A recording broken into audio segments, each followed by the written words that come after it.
حضرت عمر فاروق رضی اللہ عنہ کے دور میں ایک دفعہ دو عورتوں نے ایک ہی جگہ دو بچوں کو جنم دیا، ایک لڑکی اور دوسرا لڑکا۔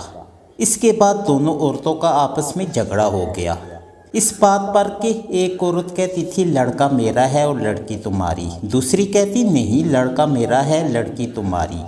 لوگوں نے جب ان کا جھگڑا دیکھا تو ان دونوں کو حضرت عمر فاروق رضی اللہ عنہ کے پاس لے گئے اور سارا قصہ بتایا اور کہا کہ آپ ان میں ٹھیک ٹھیک فیصلہ کریں۔ حضرت عمر فاروق رضی اللہ عنہ نے فرمایا کہ حضرت علی رضی اللہ عنہ کو بلایا جائے، وہی ان کا ٹھیک فیصلہ کر سکتے ہیں۔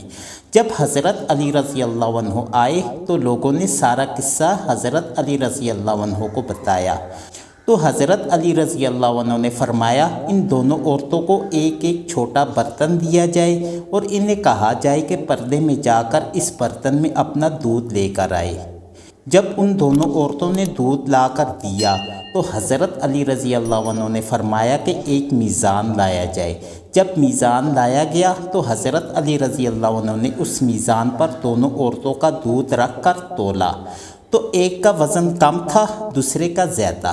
حضرت علی رضی اللہ عنہ نے فرمایا کہ جس کے دودھ کا وزن زیادہ ہے اس کا لڑکا ہے اور جس کے دودھ کا وزن کم ہے اس کی لڑکی ہے۔ یہ دیکھ کر لوگوں نے کہا کہ آپ نے یہ فیصلہ کہاں سے اور کیسے کیا ہے؟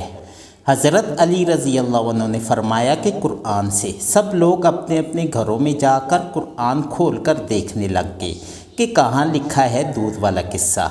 رات بھر قرآن سے ڈھونڈ ڈھونڈ کر جب کسی کو کچھ بھی نہ ملا تو صبح سب لوگ مسجد میں جمع ہو گئے اور جب حضرت علی رضی اللہ عنہ مسجد میں آئے تو لوگوں نے کہا کہ آپ نے تو کہا تھا کہ کل والا فیصلہ آپ نے قرآن سے کیا ہے، مگر ہم سب نے ساری رات قرآن سے ڈھونڈا مگر ہمیں کچھ بھی نہیں ملا۔